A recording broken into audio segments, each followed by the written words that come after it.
Okay, everybody. A pretty amusing chapter in New York state politics has come to a conclusion. The Democratic primary in New York State is over, and Andrew Cuomo, yes, Lord Helmet Hair, as I call him, has pretty much destroyed Cynthia Nixon. Now, I want to tell you guys one of the funniest things that you'll ever see is these people that try to make it seem as if this was not a foregone conclusion. I'm talking about like some of the really hardcore progressives, some of the ones that really, they really can't take a hint that not every progressive candidate actually is, worth voting for. Not every progressive candidate is well prepared to face off against a professional politician, even a shitty professional politician like Governor Cuomo. And I'll tell you what, I don't live in New York State.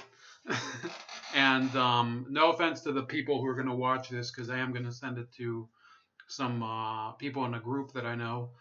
But I don't really want to live in New York State given what's happening there.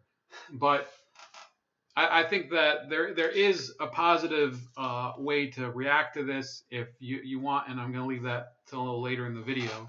But this is Nico House. Nico, of course, is one of the few what do you call them, unrepentant progressives that never endorsed Hillary during the 2016 election.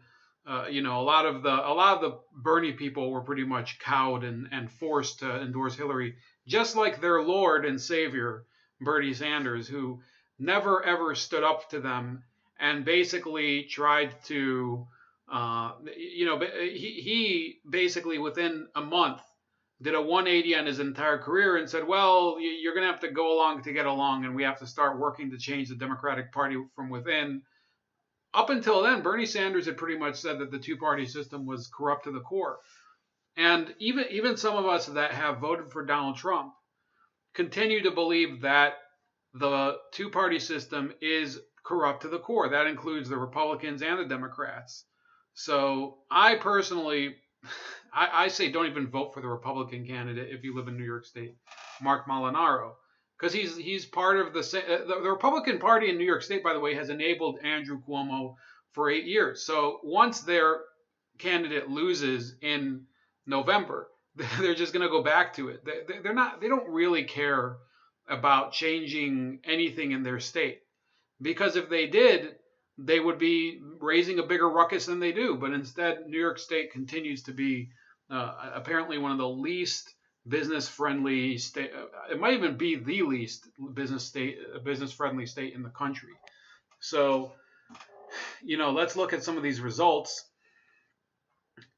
And you have in Dutchess County, which is in upstate New York, Cuomo won almost 2-1.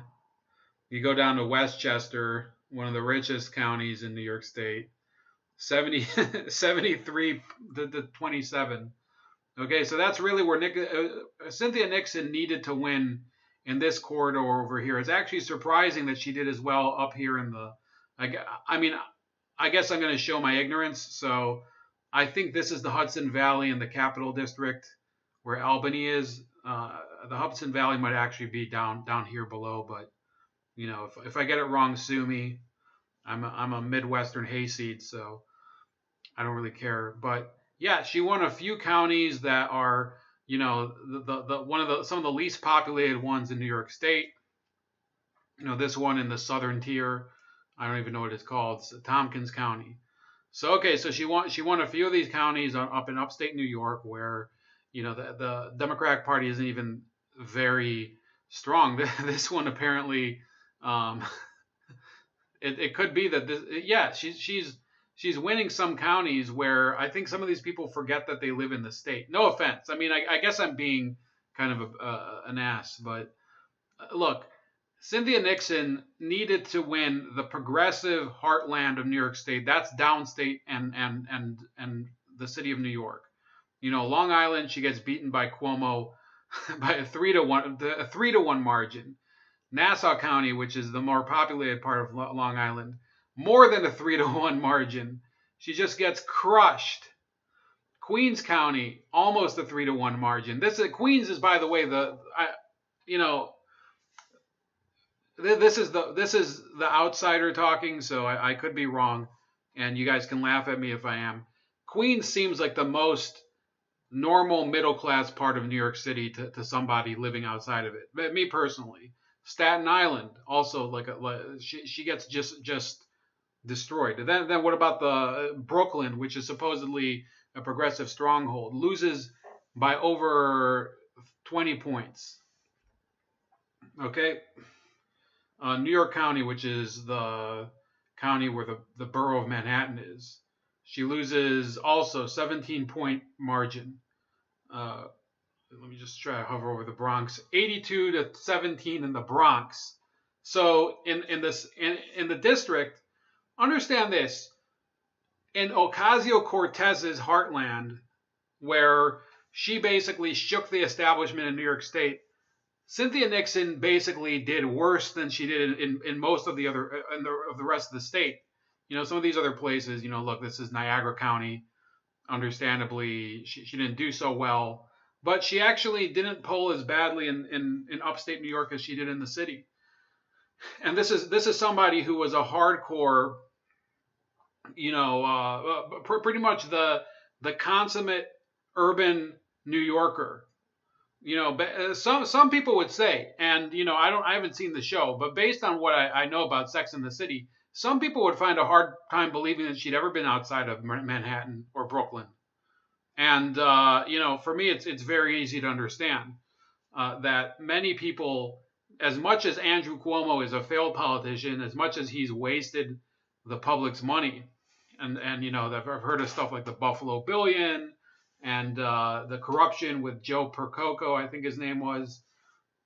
This guy, he had the benefit of having a progressive challenger, progressive, not progressive, it's like whatever. It's over for her. Okay, it's not in a certain sense it's not over, and I'll explain in a second. But she can there can no longer be any of this nonsense about the New York Democratic Party being reformable, because if it was, then somebody serious would have gotten up and challenged Andrew Cuomo. Cynthia Nixon was a puppet lady of the mayor of New York City, Bill de Blasio. It's not me saying it, it's just a fact. She was basically his stalking horse in order to get back at Andrew Cuomo for him not funding the MTA upgrades or whatever the hell he wanted. Okay, and the people of New York, I think, were, they weren't deceived into voting for somebody that I think would have been. Look, Andrew Cuomo is a horrible governor, and if he wins in November, he's going to remain a horrible governor. Cynthia Nixon would have also been a horrible governor. And basically, this is really an embarrassment for the entire state of New York, which once was, of course, the most. It was basically the envy of the rest of the country. Of course, New York was basically once where Frank Sinatra wrote songs about it. Instead, now you have what do you have? Yeah, I mean, you have the Empire State of Mind. You have a lot of bullshit songs about New York. I don't think people really want to live there as much as they did when I was a kid. Listen, New York City and the state were much better, and I'm gonna go here be a dick again. It was much better under those Republicans, scary as it may sound, Giuliani and Pataki back in the 90s and early 2000s, when they were basically making the city a little more livable. Not everything they did was a good idea, but nothing that they did was as bad as the waste and the social justice virtue signaling of Andrew Cuomo and now the mayor Bill de Blasio.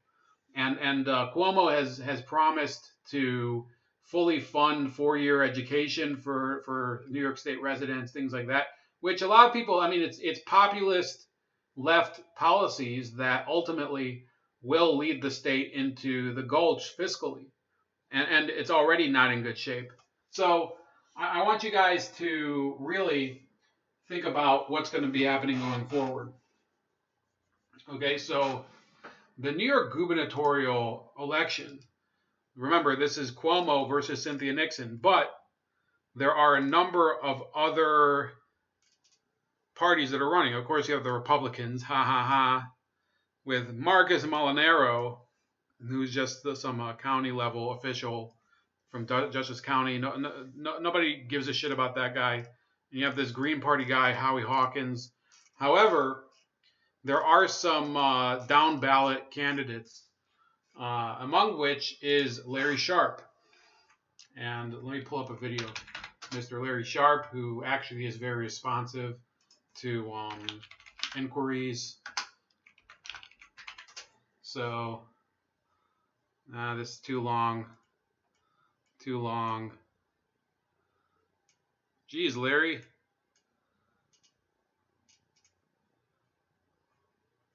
Yeah, this one's. Welcome back. So good to have you. New York Democratic Governor Andrew Cuomo shocked an audience yesterday with this take on the greatest nation on earth. We're not going to make America great again. It was never that great. Oh, come on, man. The president fired back today on Twitter, saying in part, "Can you believe this is the governor of the highest taxed state in the U.S., Andrew Cuomo, having a total meltdown?" The tit for tat continued, with Cuomo responding, saying, "What would you say would be great again would not be great at all. We will not go back to discrimination, segregation, sexism, isolationism, racism, or the KKK. Like NY's motto says, Excelsior, ever upward, not backward." Actress Cynthia Nixon is challenging Cuomo in the Democratic primary next month. If he beats her, then he'll face my next guest. Larry Sharpe is a libertarian candidate for governor of New York. A lot of excited followers and fans on social media are so excited to see you on this live big news debut. I am super cool. It's true. All right. So, yes. Larry, do you love it when establishment politicians say really stupid things? So I want to say something, and Larry might not retweet this after I send it to him, even though he has retweeted other crap I've written and put out and memes I've put about him. But whereas Cynthia Nixon virtue signals about people, how we need to legalize weed because it's owed to the black community of New York. Larry Sharpe actually reminds me of somebody. I've had a lot of friends who were busted for. I've personally never been busted for smoking weed, and I don't smoke weed. But he seems like the guy the lawyer who would be representing you if you were busted for weed. He has that, 5 o'clock shadow all the time, and kind of the unbuttoned, shirt under the suit jacket. So that's kind of the impression he probably knows the judge. So that's the kind of representation I think people can relate to. Somebody who, when you're in a jam, knows how to deal with an unfair system. Okay, I think I made that point pretty clear. Well, do you have a dog? Yes. And your dog barks sometimes, I assume? Mm-hmm. Are you surprised when your dog barks? Sometimes. But usually you expect the dog to bark, right? Sure. Yeah, I expect this from this guy. Yeah. Of course I do. His hubris, his arrogance has been the same way for 8 years. Now, even Cynthia Nixon said that I think this is just another example of Andrew Cuomo trying to figure out what a progressive sounds like and missing by a mile. When politicians say really stupid things, mm-hmm. It's when they not only reveal themselves, but they're trying to be something that they're not. I'm not sure that's true with him. I mean, I think if you look at what he's been, he is whatever he thinks will get him to win. He's always trying to motivate his base. In New York State, we have a big problem, and that is about 70% of us don't vote. So he's just hoping that some people stay home and his base keeps coming out. That's what he's trying to achieve. But there's a second piece here. Well, tonight that strategy worked for him. All he cares about is beating Trump. That's it. He's running for president. He's been running for president for literally months. If Trump said the sky was blue, he would say it's green. Yes. And he wouldn't care. And there's a bunch of New Yorkers who would agree with him, whatever he said. Well, there are also a bunch of New Yorkers who have been looking for good jobs that have been promised them, and they have not found them. Yes. And I'm guessing that is in large part because of government regulation and unions and government getting in the way and impeding actual real progress, economic and otherwise. So yeah, Kennedy is kind of, I mean, she is a libertarian, and I think she is a member of the Libertarian Party. So it's not like he has like a hostile interviewer here, but you're not talking about things that are untruths. New York State, there's large parts of the state. I have a cousin from Buffalo. He said, he can attest to some of this, but there's parts of New York that are far worse off than just Buffalo. You get to Syracuse and I've heard Rochester is in bad shape. There simply is no economic development there because they're basically shackled to the rest of the state. The state as a whole is taxed very high, and then you have this really snowy region close to the Great Lakes. What's the incentive to move there if you can move to a state like Michigan or Ohio if you need the industrial area where you're not taxed as high? And regulations and insurance and the whole thing. Look, the issue isn't with America. Of course, America is great. We literally have 500,000 or more naturalized citizens every single year. If America wasn't great, they'd be in their countries and not ours. The question is New York great?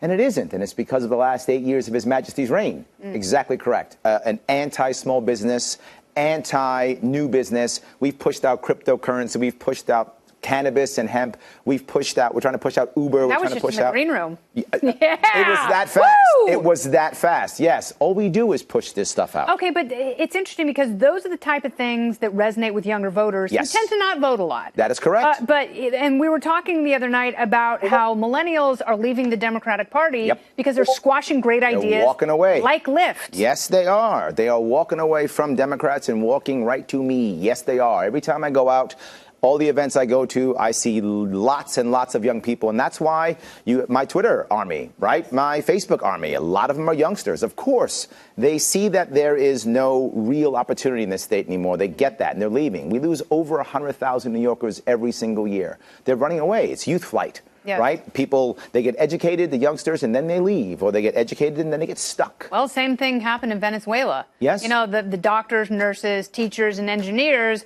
all. All right, she's kind of exaggerating at this point, but it's not exactly as bad as Kennedy is saying, but it's getting there. And I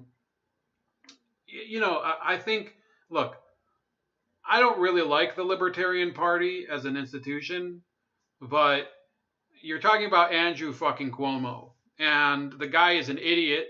He's incompetent. He's corrupt.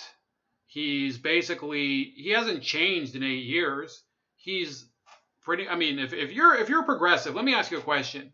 You're basically voting for a third term for the son of an older governor who also wasn't that good, who also served for 3 terms. What are you changing? Where is the progress? That's the question that I'm asking. Now, there are other candidates. If you're a leftist, there's the Green Party with Howie Hawkins. I don't know much about them, and personally, I could care less. I don't really hear much about him anyway.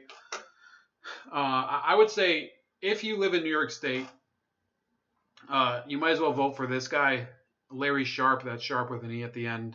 I personally, I think he's a very good politician, very good. Very, very good what do you call it? Purveyor of ideas and really more practical ideas at the state level of government. But if you live in New York State and you take issue with anything I've said in this video, or you think I'm some sort of Buckeye idiot, you can leave a comment below. Please like the video, share the video, subscribe to the channel. Also, subscribe to the second channel, Razor Ray Live Wounds, which I will have in the description below and probably on a balloon after the video. And I think I'm going to send this to Larry. I'm going to see if I can get a laugh out of him. I think he has enough of a sense of humor to like even my take on this.